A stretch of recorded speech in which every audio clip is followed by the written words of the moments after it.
Hi, everyone. I'm Rick Barron, your host, and welcome to my podcast, That's Life, I Swear. My guest today is Pam Sandrock. She is the creator and host of her own podcast called No Knockouts. Now, Pam's podcast doesn't just tell stories. It delivers captivating inspiration straight from the heart. Now, Pam has a motto that I think is very simple, but yet profound. Getting knocked down is inevitable. Getting knocked out is optional. Now, that mindset didn't come from theory. It came from experience. After a life-altering cancer diagnosis, Pam made a decision to not just fight back, but to live fully. That decision gave birth to No Knockouts, a space for raw conversations about struggle, recovery, mental toughness, and the unshakable belief that fulfillment is still possible, even when life gets messy. Now, if you've ever been knocked down but refused to stay there, then this episode is for you. So please join me as I have my conversation with Pam Sandrock.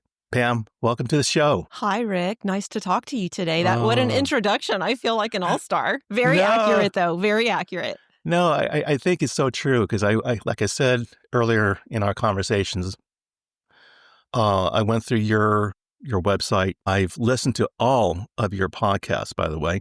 Well, thanks. And I have a lot of questions just on those podcasts alone. I mean, very insightful. But I guess maybe to help those who are listening, kind of give us a, brief overview of who you are, where you live, how you got started, and so on. I don't want to bore anybody, but the guts of it all is I was a stay-at-home mom for about 20 years. I live in Houston, Texas.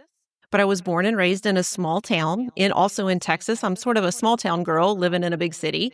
I feel a little out of place there. I've lived here for a long time, but my heart and soul is in the country, in the woods. I raised my kids here in Houston, and when they were 9 and 10, I was diagnosed with breast cancer. And that was probably the biggest shakeup of my life up until this point. I hope that continues to be the biggest shakeup of my life. I hope that's it. I hope I've crossed that check, or I've checked that box and crossed it off the list. But that altered my life, as it would just about anybody. But I continued to raise my kids, stay home with them. And as of about 2020, 2021, I started doing some coach training and became a coach. And just this May, just a few months ago, I launched my podcast, the No Knockouts podcast. I kind of want to bring what's inside of me, what I've learned, what I know, what I want to continue to bring about. I want to share that. I don't want to waste anything I've learned, either through experience or learning. And I do feel like the podcast platform is a great place to express myself for anyone who wants to tune in. I don't want to force myself on anybody, but someone who has an open ear, I'm happy to talk. So that's what I did. I've launched the No Knockouts podcast just a few months ago, and I'm just really loving it. Just love it. I really do.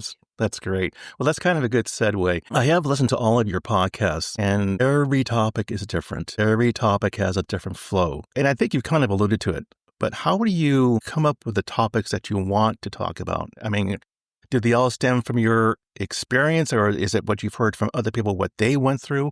What's the combination? Well, that's a good question. I don't think I can speak much on something unless I've experienced it in some way. I don't think I would be very effective at talking about something unless it comes from my depths, unless it comes from my heart. So much of what I speak about, or at least the base of it, is from my own knowledge or experience.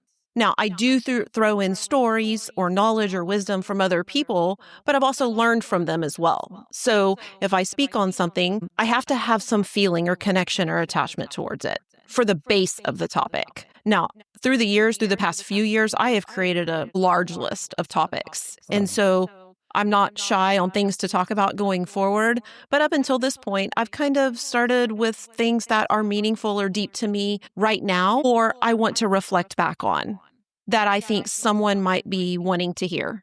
Yeah, that's great. Again, and to that end, as I listen to all of your podcasts, I would think down the road, those would make good topics to have someone be a guest to talk to in dealing with those particular topics that you've covered thus far, because I would imagine hearing from another person, you would bounce off each other with what those experiences were like. And I think that would be a great vehicle to expand upon what you're wanting to share with everyone. Have you thought about that? And do you think you might start that soon? Yeah, absolutely. I do intend to bring in some interviews here in the next few episodes. I'm working towards that right now.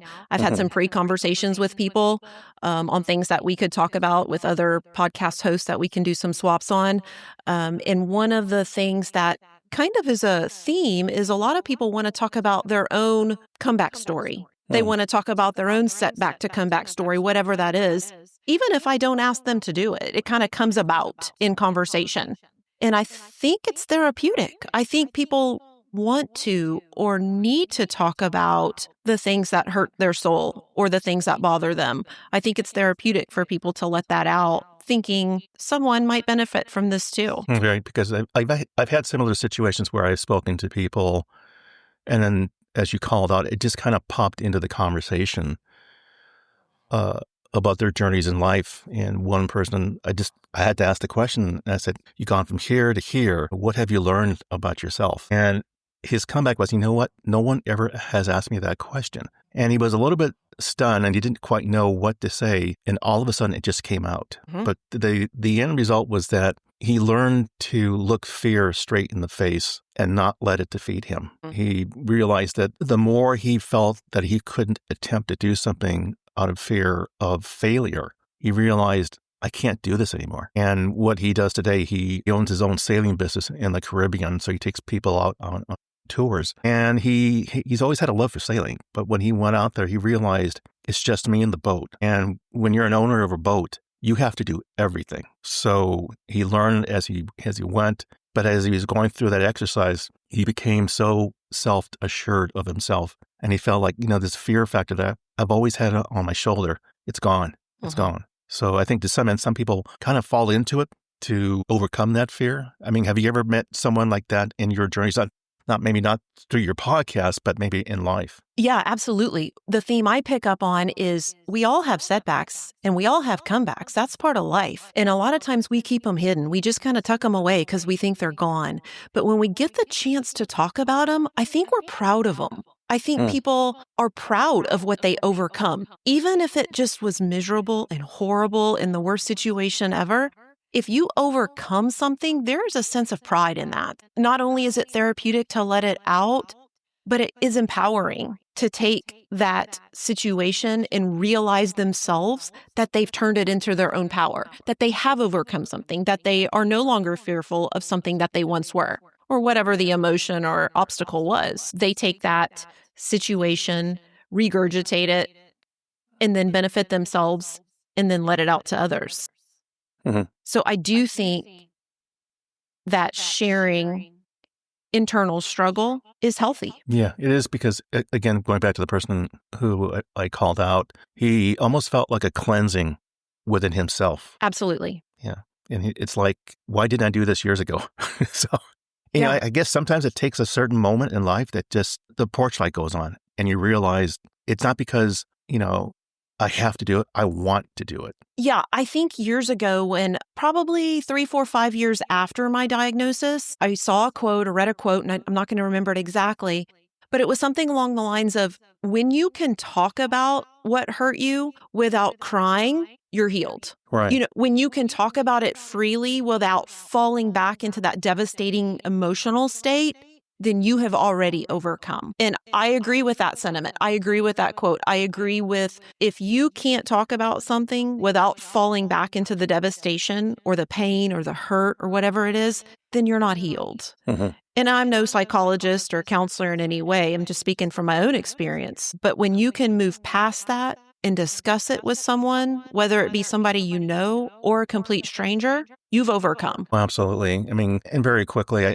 don't know if I told you early on when we first met one another, I came down with cancer. And the only reason I found out about it was because my wife, when we got married, the first thing she said, I want you to give me a Christmas wish. And I said, what do you want? She said, just give me one Christmas wish. I said, okay, I want you to go to the doctor every year to do an annual checkup. Long story short, it was about 7, 8 years later, my doctor noticed a spot on my wrist. And he said, how long has that been there? I said, I don't know, maybe a year or two. He said, let's get that checked out. Went to a specialist across the street.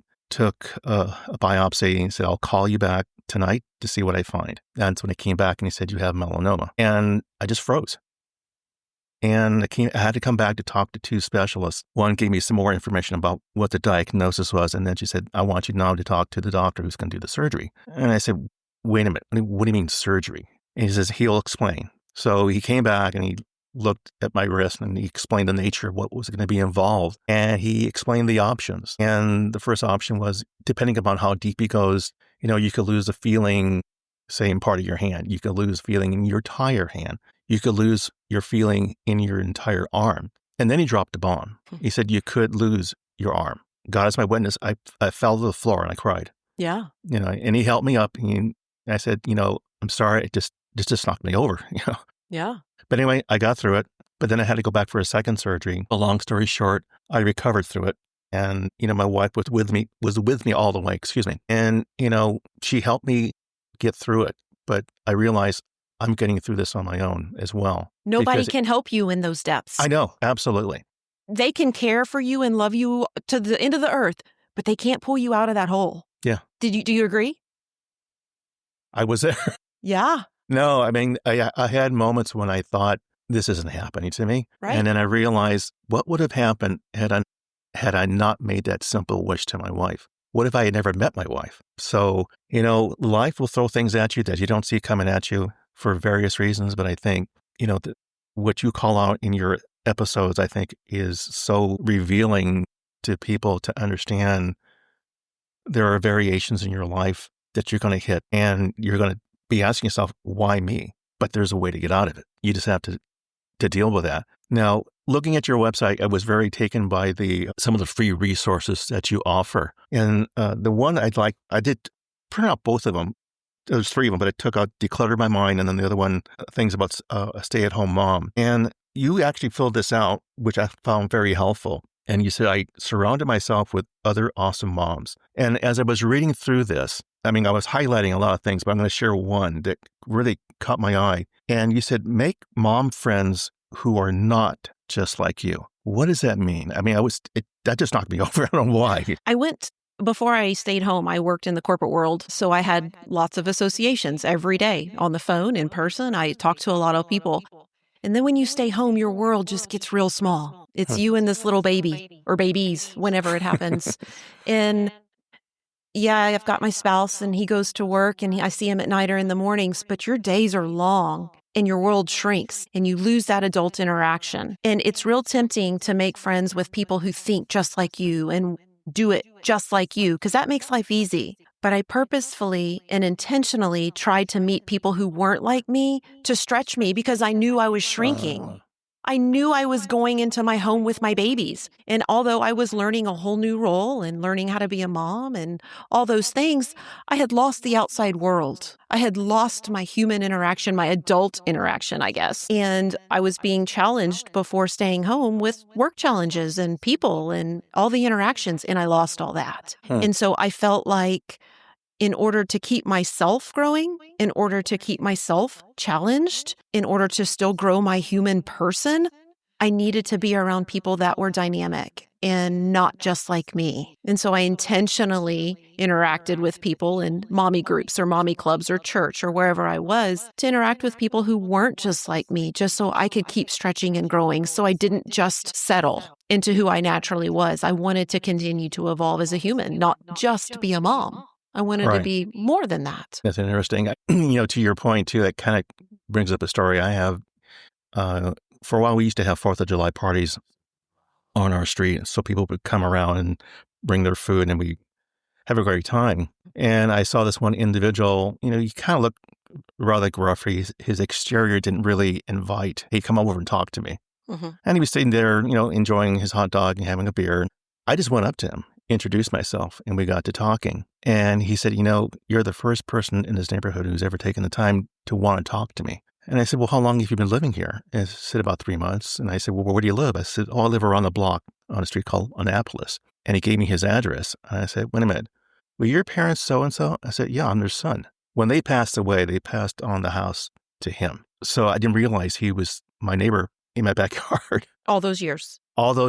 And we just got to talking. And as I realized, we we as a society sometimes will look at people and we instantly judge them by their exterior rather than, wait a minute, we don't even know who this person is. So when we sat down, we started talking, we had the best conversation.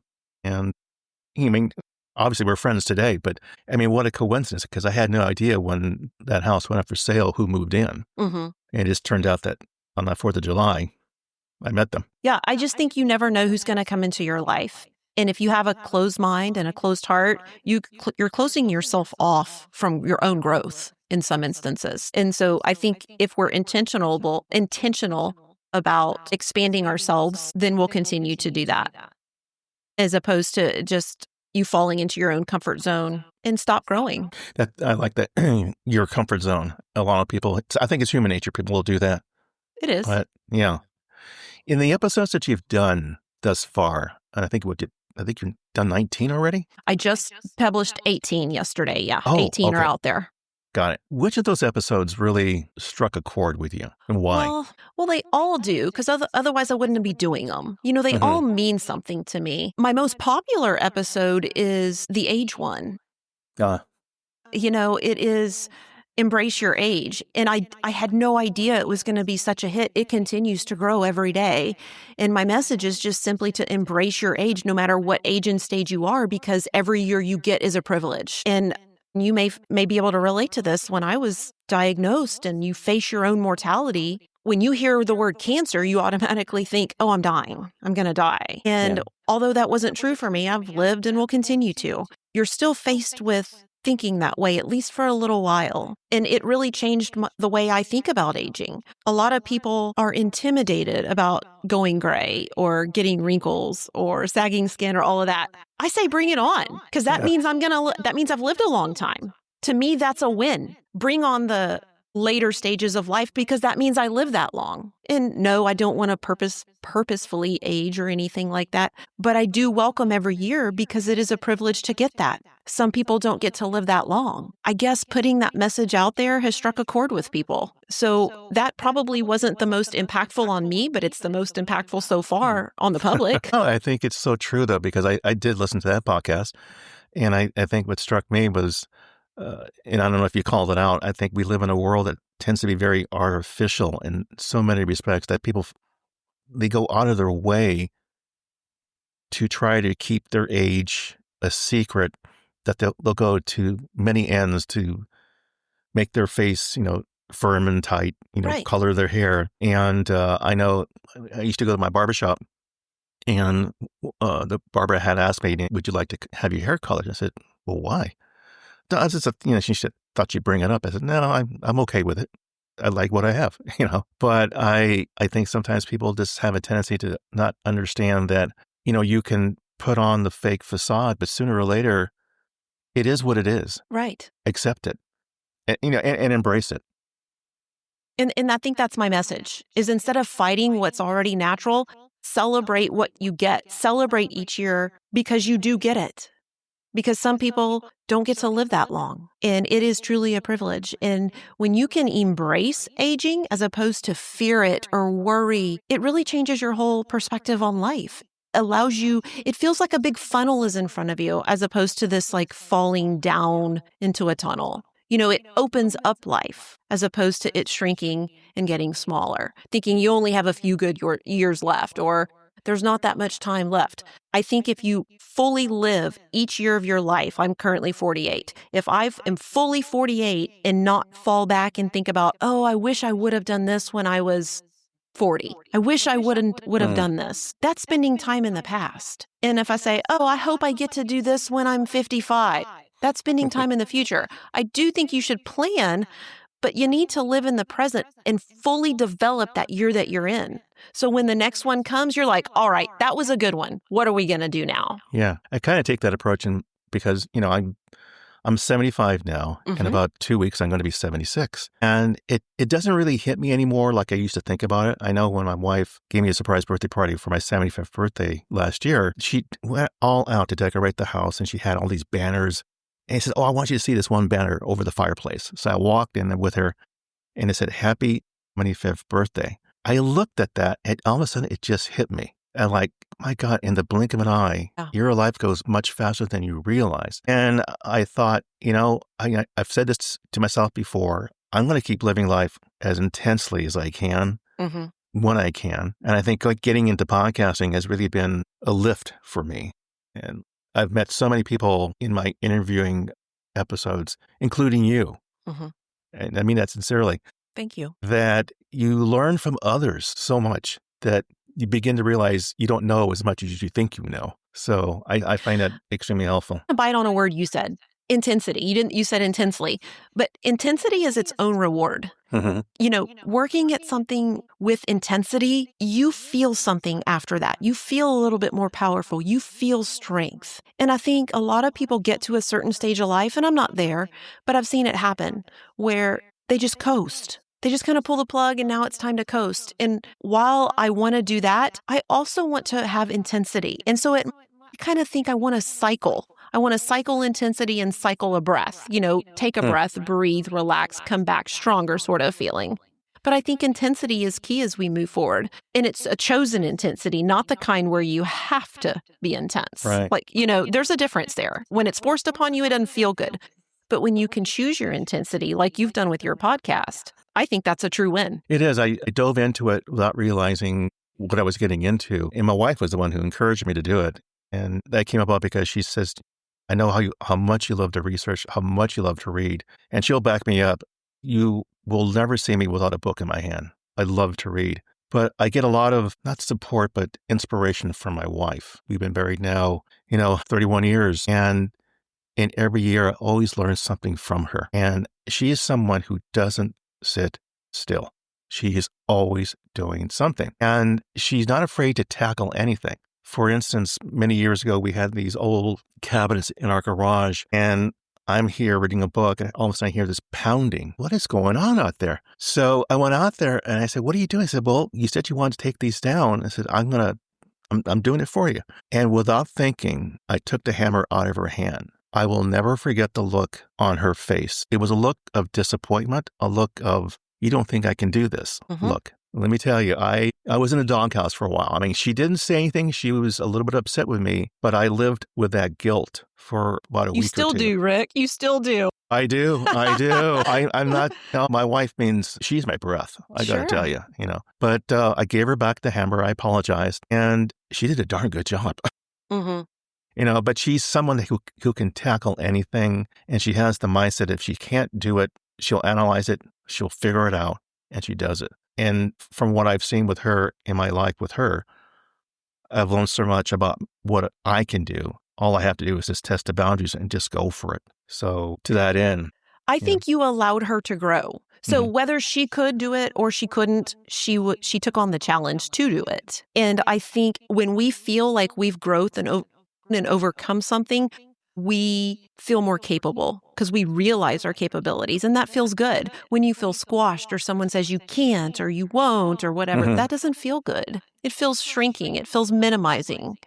And that doesn't feel good. And so you just allowed her to grow, empowering her, giving her a sense of satisfaction. Well, I felt that I made a huge wrong when that happened. And, I kept apologizing for her. And my wife is someone who is like her father. You get mad, it's over, we move on. And she just went, as I kept apologizing, she put her hand in front of my face. She said, stop. That's enough. Yeah, that's enough. Yeah. I said, okay. So anyway, lesson learned. I want to go back to something you said when you walked in, when you said your 75th party, and you walk in and you sell the big 75. Yeah. My grandmother gave me probably the best advice of my life. And it's so simple.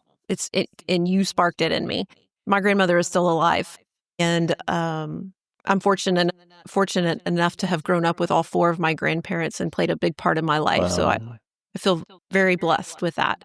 But when I was pregnant with my first son, we were having a little baby shower, and my granny was standing over the cake with me, and we were cutting the little cake, and she said, Pammy, she called me Pammy. She said, Pammy, I want to tell you something. And I said, okay, I might tear up here. She said, I want you to appreciate every moment, because they're going to be hard ones, but they go by so fast. So just take advantage of them all and appreciate them all, okay? I love that.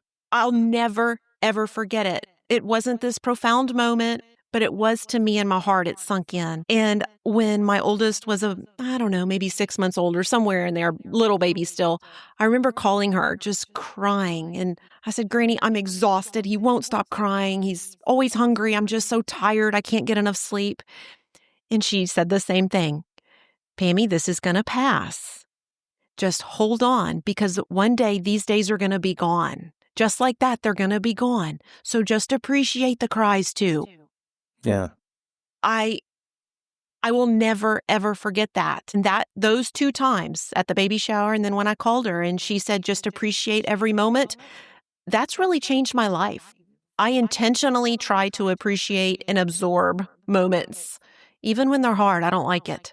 But I do. And I think when you said, just like that, it's over, just like that, those 75 years have passed, I see that within myself, in my own life, even though I've appreciated them and lived them intentfully and with intention, they still go so fast. It's like it'll never be enough.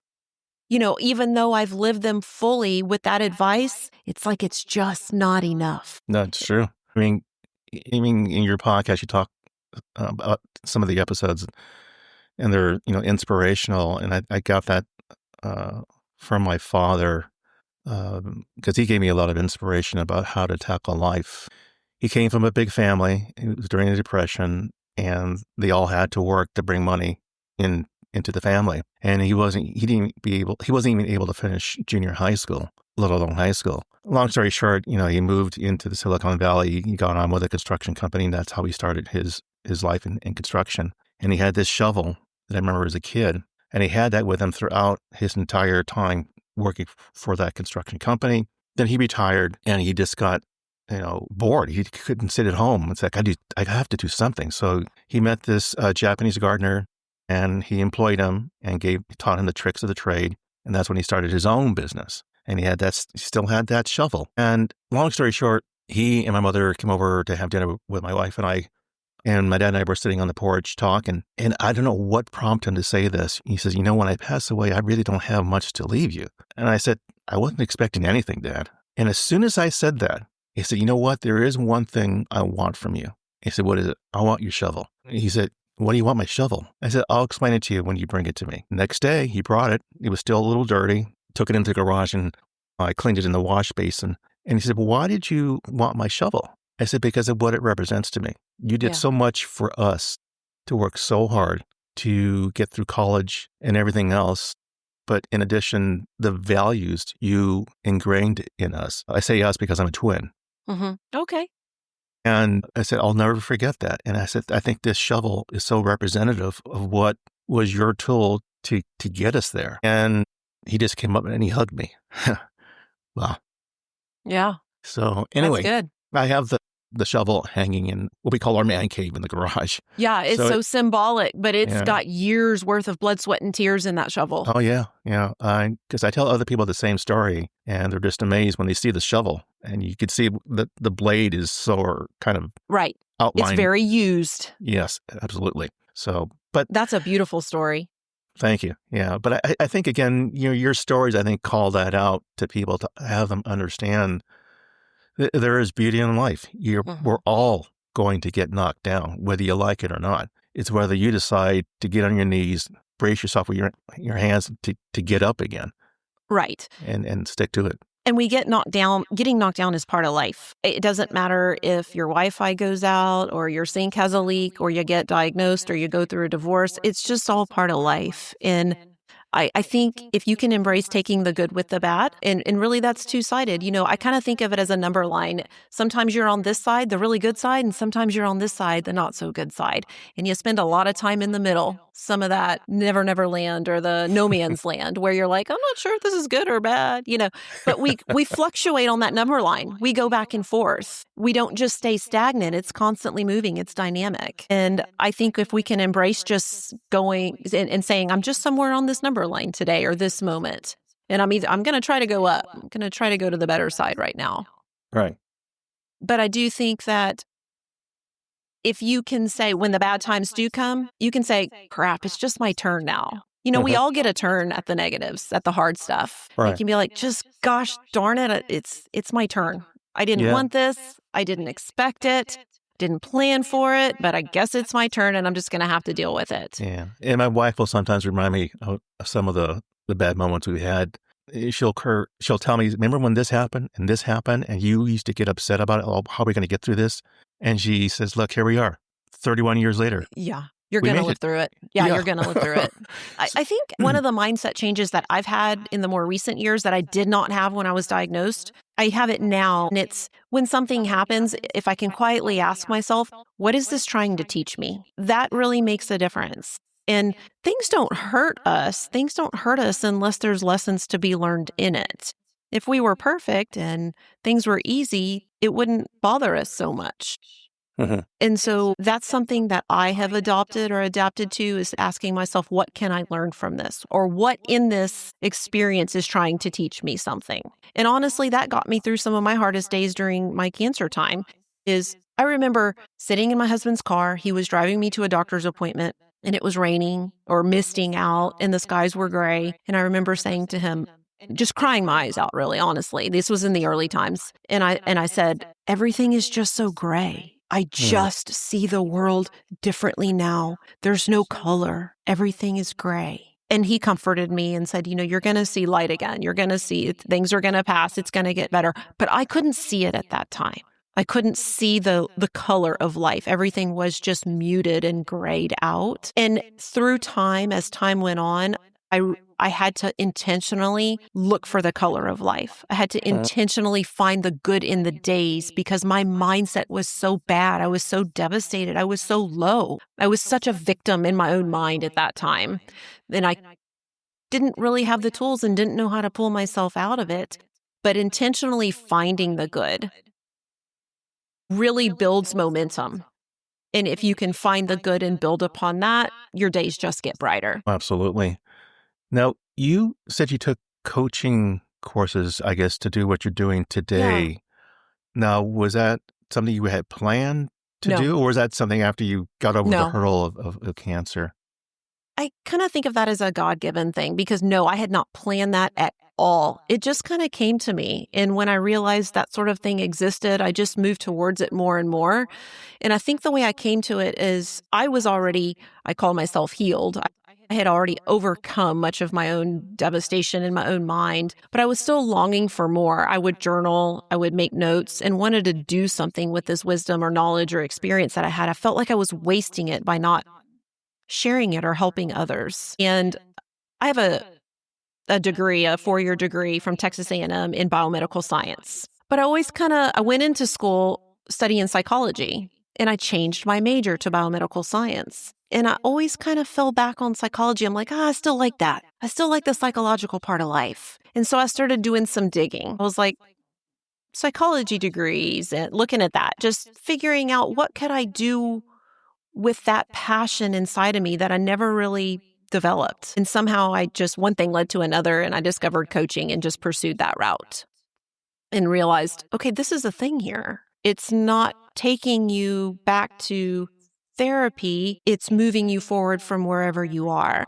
And I like that. I didn't want to have to go back and talk about all the devastating things of our childhood. I want to accept where I'm at and just move forward. Right. And that's what coaching does.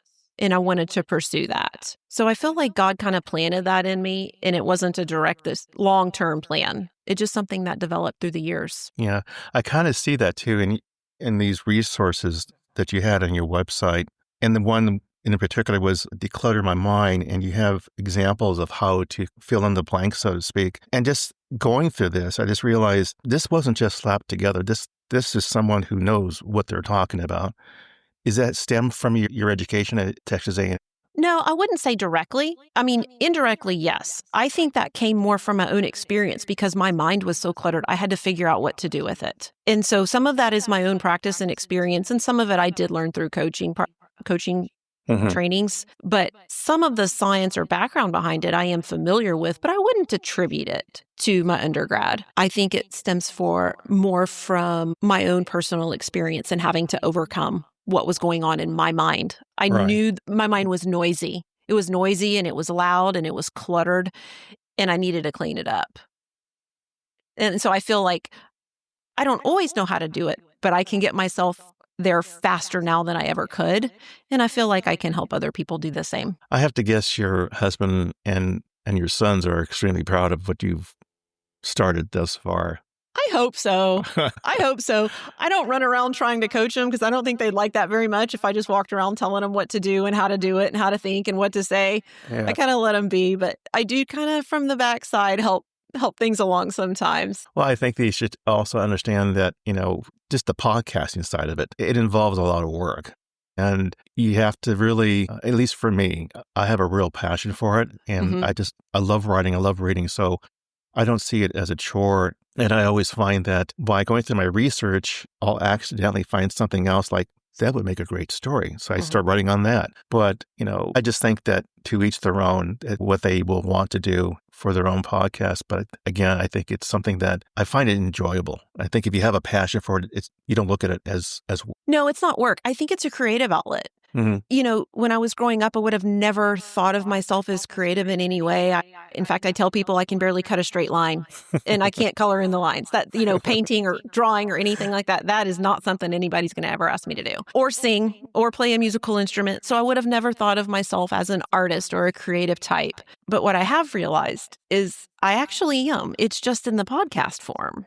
And it really is an art. For some people, it may be they can just dump whatever comes out of their mind, but there's storytelling to it and there's structure to it, and it is creative. And when a person uses their creativity, it reduces their anxiety. When you can be creative, you're using parts of yourself that when you're expressive, you allow yourself to come out as opposed to sitting inside of yourself thinking and hiding. And creativity reduces anxiety. And so I find it very helpful and healthy just to do that.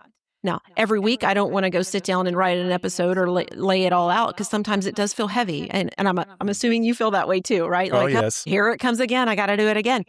But once you get started, I just find it to be so healthy to process. In my case, I'm talking about a lot of times something that is close to me, like we mentioned earlier on. So it's therapeutic for me to lay it out in a way that is healing, or I have experienced that someone else may be able to relate to. And so with the intent of helping others, it feels good. It feels good to serve others in that way. Well, sure. And so I think the expressiveness of my own creativity is a challenge, but I also find it very rewarding. Absolutely. And I imagine you do too, Rick. I do. In fact, I get feedback from friends of mine where I share stories, for example, on things that you wouldn't have known that happened in history. Real quick, there was a story I wrote about this lady who lived in Scotland, and she went to go apply for a job at the post office. And she got the job, and they said part of the job is to collect the information from our weather report and to send it to this location via radio. And she said, okay, I'll do that. And for almost a year and a half, she did that. Unbeknownst to her, the weather report that she was sending on a daily basis was going to a particular office in the UK, which happened to be part of the establishment that was putting together the planning of D-Day. So they were getting those weather reports to determine what would be the best time of year to stage this invasion. And they were military were planning to do the invasion on June 5th. Okay. And then they got their weather report that said the conditions would not be ideal. It would probably do more harm than good to go now. So they said, well, let's wait till tomorrow. So they got the weather report on June 6th. And that's when they made the invasion. This lady didn't find out about what she was doing until like 20 years later. That's an amazing story. Yeah, because I saw this article and I thought, what is this all about? But it's some of those things that you just are not aware that someone in history made a huge difference or at least contributed to something grand happening. But it's stories like that that I search for that I find are meaningful to, or at least I hope are meaningful to people to get some substance out of what life is all about. And I think the interviews that I've been doing thus far go to that direction. So I think it's about contribution, which I think the way I look at it is at the end of my life, before I ever started this podcast, and I was questioning myself, should I, shouldn't I can talk myself out of it all the ways. I'm too this, I'm not enough this is too big, it's too scary, too intimidating. But at the end of my life, am I going to be proud that I did it, or am I going to regret it if I don't do it? Right. And so I think it's looking backwards. Is this a contribution I want to make? And will I regret it if I don't? And that's a resounding yes. I'm going to do this, at least for some time period. I feel like I'm contributing. And at the end of my days, I would regret it if I didn't. And that's how many of my decisions are made. I kind of like have pre-written my obituary, if you will. That's kind of my filter. Looking back at whether I die at this age or that age, when I look back and I sit at heaven's gates and I see God and I say, hey, God, how'd I do? And he's reviewing my little resume here. Am I going to be proud of my resume? Or did I hold myself back? Was I like, I'm too scared. I'm too this. I'm not good enough. No, I'm just going to do it. Why not? I know. I totally agree because, I hate regrets. Yeah. I really do. Real quickly, a person I'm working with right now reached out to me because he wanted to be on my show to do an interview. And anyway, we discussed what he wanted to do or talk about. And he said, well, I'm about to take a journey that started July 14th. With this. Okay. And he said, yeah, I'm taking a journey. And I said, well, where are you going? I said, well, I'm going to go for a hike. And I said, oh, okay, interesting. Where are you going for a hike? I plan to walk the entire perimeter of the United Kingdom. Oh. That's 7,000 miles, Pam. Wow. So he started July 14th. And like everything else, he had so much enthusiasm. He still does. Started off. But as he was going, he began to realize there were things he didn't anticipate, things that were causing him to have to take a detour on his walk, not having enough food, losing too much weight. He thought he had the proper boots. But long story short, he's still at it. And he just finished 512 miles. But right now he's in the hospital to get his foot checked out because it got infected. But I've been keeping in touch with him, doing text messages. And I said, look, here's a map I bought of the UK from National Geographic. I said, I'm putting a dot wherever you go as you call out those towns. And I said, at the end of your journey, and I said, when you do finish, I said, I'm going to give you this map. So that way you have it forever. And I said, I'm going to mark where you hit 500, 1,000, 1,500. But he has had those moments that you express where I can't do this, but he jumps back the next day. He realizes, I want to do this. And it makes him so happy. You can see it in his video clips that he has every day to give a status of where he is. He talks about the ups and downs, but Ian, that's his name, is determined. And I said, keep that faith. I'm here with you. Your friends are with you. You're going to do this. You're going to do it. That's really inspiring. And you talked about the I can't. He probably wakes up and says, I can't do this anymore, or I'm too tired, or my foot hurts too bad. He's had moments I could tell in his audio where he sounds very frustrated. But Ian will say that, and then the next day it's like, okay, onward, we're going to go this way, and he'll do it. And he's adapting, he's reinventing himself, like, what do I need to do? He's got the proper boots. A word of mouth has gotten around. So food company in UK is going to provide him food that is more geared to those who are walking and hiking. And he's got the right boots, but he also has the right mindset now that, there's going to be ups and downs. And who was I kidding? But he's got the mindset that he's going to do this. Yeah, I think it's fantastic. He has an end goal in mind. I think if you have your end goal in mind, your why, you're constantly driven by that. And that why or that end goal has to be bigger than whatever discouragement is going on in your mind or discouragement from the outside. If you can overcome the obstacles mentally, just like in sports, they say that your mind needs to be stronger than your body. It's the same thing in life. You have to overcome, and his end goal is to complete this. That's really inspiring. Yeah, he anticipates it's going to take him at least, I think 16, 17 months to complete. And thus far, just doing some quick math where he is now, if he sticks with it, it's going to be within 16, 17 months that he'll complete it.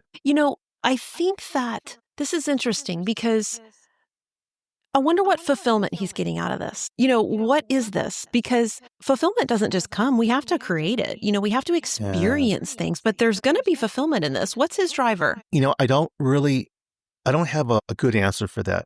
Yeah. I can only tell you what I'm hearing in his videos and audios. And what I've been noticing is that he is being very observant of people that he's meeting, because he's met a few, but also what he sees in the morning and in the evening.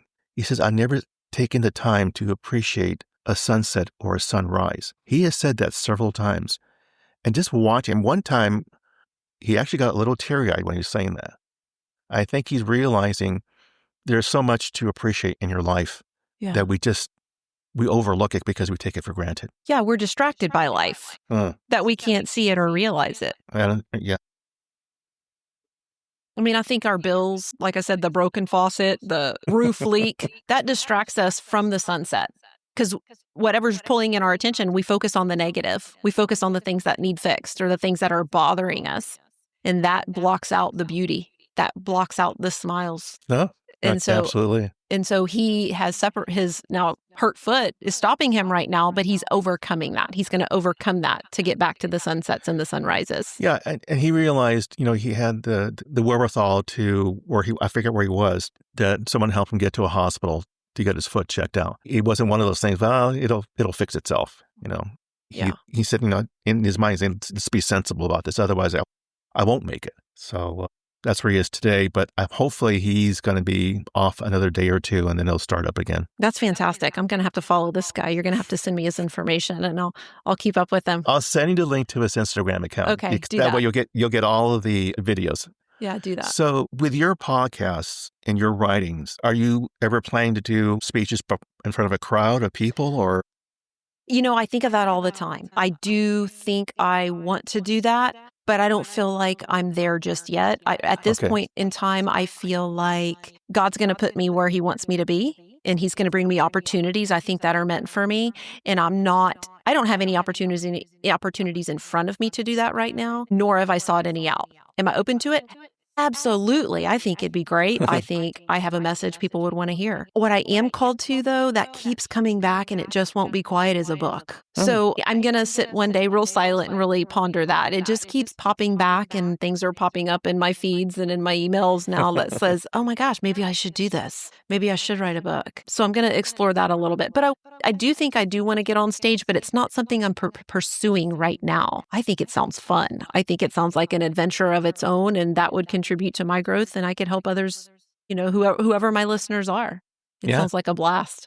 Well, speaking of listeners, if someone came into your website today, looking at your blog on your website, what would be the message you hope they walk away with? I think that's a good question. I think my general message is if you win or if you get knocked down, you're not knocked out. That's the basis of what no knockouts is. It's knowing you're going to get knocked down, but commit to rise, commit to getting back up again, no matter what the situation is. I also don't want people to feel alone when they go through things, because I was a silent fighter in my cancer. I didn't make it very public, hardly at all. And I sit in silence or very quiet places to process my emotions and go through hard things. And that can feel alone. Even though I had plenty of people surrounding me, my own loved ones, it still feels alone. And so if someone else is similar to that, if they are a quiet, silent fighter, I just want them to know they're not alone in that. And if they can develop the attitude, I'm going to commit to rise. I'm going to have better days up ahead of me. Good times will come again. I want to implant that belief in people. We get through the little stuff, but when the devastating stuff hits, it gets real bleak and dark. And like you said, it took you to your feet. It knocked you down. And it did me too. And it took some time, but I was committed to rise. I remember telling myself, I am not going to live my life upset, because I realized so much time had passed. Days and months and even years had passed where I didn't feel like myself. And I was just done with that. It was a line in the sand where I said, I don't want to live my life upset. And it became a mindset shift of there's more to do, there's more to live for, there's years to be had, moments to be had. And if we can embrace the it's my turn attitude when something happens and realize you're going to get through it, life just gets easier. It's just not as hard, because it's not as devastating when you're like, oh crap, it's my turn. Here we go. Let's get this done and move on. So I think that's kind of the base of it. But I do always fall back on when times are hard for me, when I'm going through something, I'm like, this isn't going to knock me out. This is just a little speed bump. I'm going to keep going. Just like your grandmother said. Absolutely. Absolutely. And I can't ignore the fact that that probably was a seed planted long ago from her. Did that contribute to me and no knockouts? It probably did. It probably did. I like that. Thanks. So I always like to finish the program on something, spontaneity to it. And I provided you some questions. So let's start off with the first one. Okay. Do you have any hobbies or interests that make you unique or help define who you are? Good one. I don't think I'm super interesting. I don't think I stand out in any way. I think if you ask my friends and family, I think they like my baking. I like to cook and bake. And if we ever have a gathering or a get together, I'm usually asked to bring a dessert. So I do that. I'm kind of known for my sweet tooth and things I can make in that genre. I love that. I think when I was younger, when I was in my high school and college years, I was a power lifter. I lifted heavy weights. And Whoa. I did back in the day. I lifted heavy weights and power lifted for competitively in competition. And although I don't do that anymore, I do ruck. Do you know what rucking is? I've never heard the term. It is you walk or hike with a weighted vest on. And weighted vests are kind of a trend now, but I started this years ago, back in probably 2020 as well. And I bought this backpack with weights that you put in the backpack. And it's just fantastic. And I go probably a couple of miles at a time, 2 or 3 times a week. And it's just walking with a weighted vest on. And I do probably more than I should sometimes, but it really just strengthens your core and your legs. It just makes you stand up straight, in my opinion. And so I still lift heavy weights. I just do it differently. But sometimes I've seen people on the trail and they're like, "Oh, are you the girl who wears the backpack?" I'm like, "Yeah, that's me." So I ruck. I'm kind of known for that, at least in my little walking trail area. Oh, I'm going to have to do some research on that. I've never heard that term before. Yeah, it's RUCK. Look it up. It's a whole thing. It's called rucking, and we live in Houston. It's pretty flat here, but if I lived in a more hilly area, I would like it. To go up and down the hills would be even better than just walking on flat surface, but that's what I do. So look up rucking. What would you like to do if you had more time? Well, that's an easy one for me. I'd spend more time in the country. Like I said, I grew up in a small town and my parents and much of my family is still there. So I'd like to spend more time there or in the country. I like to fish and ATV, 4-wheeler through the woods kind of thing, beyond creeks and ponds and lakes and that sort of thing. I like being outdoors. Well, good for you. In the rural areas, not the concrete city areas. What was your first paying job? It was with my grandfather. My paternal grandfather was a veterinarian, and I worked for him during the summers all through high school. And I would scoop poop and clean kennels. After a dog or a cat would leave, I'd sanitize the tables in the area and sweep the floors. I'd answer phones, file papers. I'd assist in surgeries. I would sit there. That was the most fun because I got to sit and watch surgeries. And we were in a small town, so there was large animals as well. So we'd have cows and horses and sheep and pigs, and I'd get right in there and just assist in any way that he'd allow me to, really. I love that. Oh, Yeah. That's so cool. Yeah. Okay, so we talked about you one day writing a book. But if your parents wrote a book about you, what do you think the title would be? Ooh, that's a doozy. I think my parents see me as pretty competitive. I would say they would speak about my competitive nature. I think they know that I don't like a challenge. I love a challenge. I don't like to be told no. I remember my dad saying, never say never, meaning if you're challenged, don't ever think you can't do anything, and so it'd probably be something along the lines of that. Don't ever think you can't do anything. Don't let anybody tell you can't do anything. Just never say never. There's always possibility. Something along those lines. That's great. Last question. Okay. What's the best advice you've ever received? I'll take you right back to what my granny said. I think that's had the most impact on me. She just said, take advantage of every moment you have. Don't let time pass you by. Appreciate what you've been given and appreciate the times, good and bad, because they go by so fast. Absolutely. Pam, I got to tell you, this conversation was a lot more than I expected, and I've loved it. Oh, I'm so glad, Rick. This has been fun. No, I think you are such an open book with your emotions. I think that's why I encourage people who are listening, and I'll provide the information how to get to your website and more so your podcast. Yeah. So they can hear what I have been hearing, and I think they're not going to be disappointed. Well, thank you for that. I appreciate the compliment and the support. I really thank you so much. And to those who are listening, I thank you for joining our episode, and we'll be talking to you soon. So take care.